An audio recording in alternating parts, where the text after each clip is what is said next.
Good morning बच्चों। आज आम दशम श्रेणी लाइफ साइंस जो पोषण चैप्टर ऑन अच्छी तार आम पार्ट 3 को डिस्कस करवा। आम प्रीवियस क्लास रे देख खाद्य पोषक और पोषण संज्ञा आवश्यकता एवं यार श्रेणी विभाग विषय टोटाल डिटेल्स भाव में डिस्कस करूँ। तार क्वेश्चन आम कि सॉल्व करूँ। आज आम यही पार्ट रे कौन करवा जो आलोकसंश्लेषण प्रक्रिया अच्छी यार आधार संस्था एवं यार सह प्रक्रिया को आम डिस्कस करिया। रिविजन देख रिविजन स्लाइड रे आम कौन कौन पढ़ी ताकू भलसे टिके मन रख देथिबो। देख रिव्यू स्लाइड को तुम देखि देथिबो। आज आम कौन पढ़ा ना आलोकसंश्लेषण प्रक्रिया यार आधार और संस्था एवं यार सह प्रक्रिया।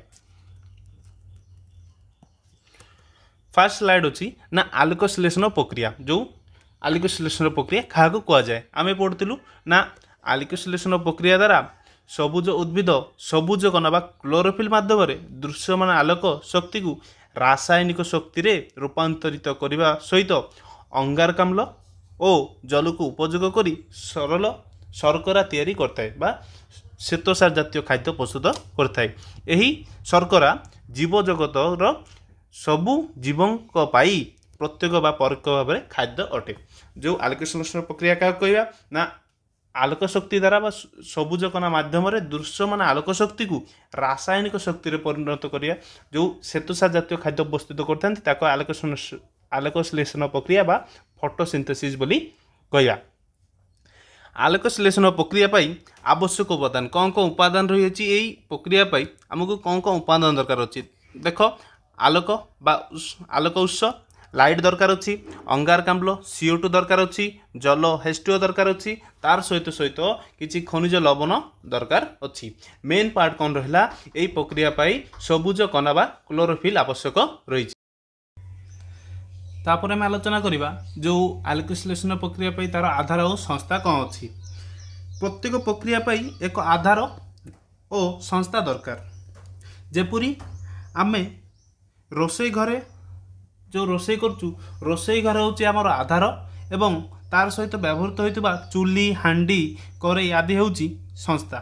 सेहीपरि सबुज उद्भिद आलोकसंश्लेषण पाई व्यवहृत आधार साधारणतः सबुज पत्र। से कहू ना उद्भिदर रोषेई घर हूँ सबुज पत्र ताकू आम कौन कहवा ना आधार बोली कहवा। आलोकसंश्लेषण प्रक्रिया घटुवा स्थान को यार आधार बोली कह जाए। यार साधारणतः सबुज पत्र अटे। उद्भिदर रोषेई घर कौन ना सबुज पत्र। तार सहित सहित देख सबुज पत्रर पृष्ठरे छोट छोट आलोकसंश्लेषण पाई संस्था आधार अंतस्थ समस्त गाठनिक अंशविशेष को यार संस्था बोली कह जाए। से पर देख सबुज उद्भिद रही सबुज उद्भिद पर तार मुख्य आधार हूँ सबुज पत्र जहाँ आम गचर रोषेई घर बोली कहीपर। तार पत्रर अंतगठन तापर उद्भिदर कोष हरित लवक एवं थाइलाकॉइड और स्टोमारस जो हूँ आलोकसंश्लेषण संस्था। तापर आम देखा जो सबुज पत्रर अंतगठन केमती कौन कराई। आम देखु सबुज पत्र पर कौन आसी ना सबुज पत्रर अंतगठन। एठी जदि आम देखा ना सबुज पत्र पृष्ठ पर छोट छोट रद्र थाए छोट छोट कौन ना कणा थाए ताको आम कौन कहवा स्तोम बा स्टोमाटा बोली कह जाए। कौन कहवा छोट छोट रद्र गुड़िक को कौन कह जाए ना स्तोम बा स्टोमाटा बोली कह जाए। यही स्तोम दे परिवेश और पत्र मध्य कौन होता है ना अंगारकाम्ल और जलीय बाष्पर विनिमय घटी थाए। सबुज पत्रर अंतगठन सबुज रक्त सबुज पत्रर अंतगठन सबुज रंगयुक्त पैलिसेड आउ स्पंजी पैरेन्काइमा टिश्यू द्वारा होता है। जो पत्रर अंतगठन होची फास्ट ऊपर होची एपिडाइमिस आउ तले तले देख दुईटा टिश्यू अच्छी गोटे हूँ पैलिसेड पैरेन्काइमा आउ गोटे हूँ स्पंज पैरेन्काइमा। पत्र भितर थिबा एही दुई प्रकार पैरेनकाइमा टिश्यूर कोष भितर क्लोरोप्लास्ट नामक अंगिका रही थाए। क्लोरोप्लास्ट रे थिबा रस को स्टोमा बोली कह जाए। क्लोरोप्लास्ट रे जो रस रोची ताको आम कौन बोली कहवा स्टोमा बोली कहवा। यही स्टोमा रस रे विभिन्न प्रकार एंजाइम आउ पोषक थाए।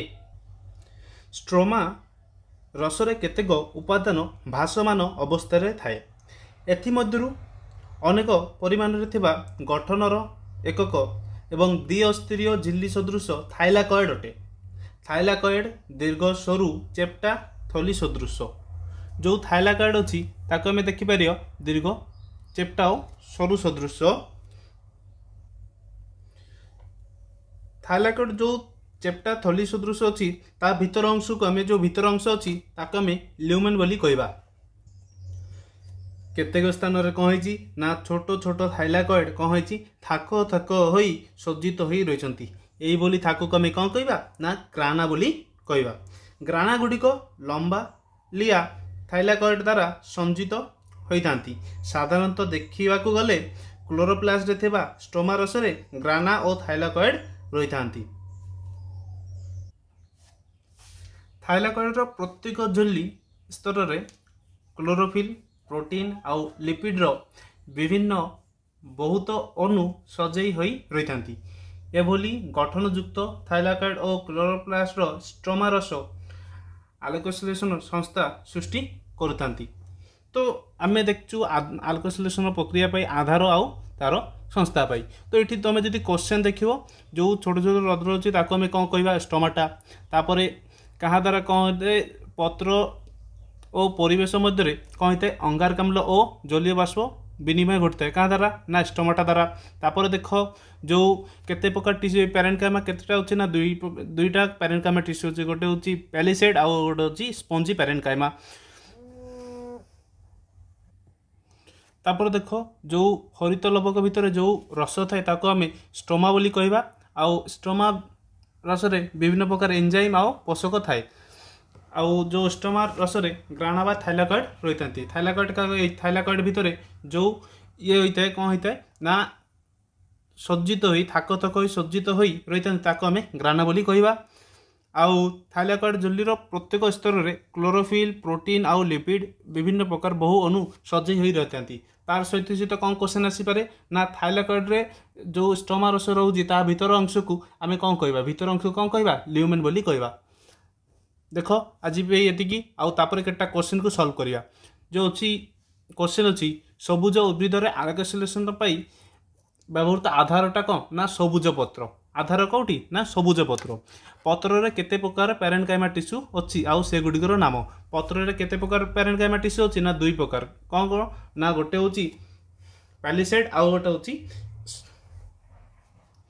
होची पैलिसेड आउ गोटे होची स्पंजी पैरेनकाइमा। दुईटा पैरेनकाइमा देखा जाए डैश साहाय्य परिवेश और पत्र मध्य अंगारकाम्ल और जलीय बाष्पर विनिमय घटी थाए। कौ माध्यम ना स्टोमाटा माध्यम बा स्टोमा माध्यम। तापर देख क्लोरोप्लास्ट रे थिबा रसर नाम कौन जो रस थिला तार ना कौन थिला स्टोमा। कौन थिला स्टोमा। स्टोमाटा आउ स्टोमा भितर डिफरेंस अछि। स्टोमा कौन कहबा जो रद्र अछि रद्र थाए पत्र ऊपर ताको हमें स्टोमाटा कहबा। आउ क्लोरोप्लास्ट रे थिबा जो रस थिबा ताको हमें स्टोमा बोली कहबा। थाइलाकॉइड थली भितर थलीर भितर स्थान को कौन कहबा ल्यूमेन बोली कहबा। तार सहित सहित देख लास्ट क्वेश्चन देख डैश और डैश मिलित भाव आलोकसंश्लेषण संस्था सृष्टि करे कौन कौन ना ग्राना और थाइलाकॉइड।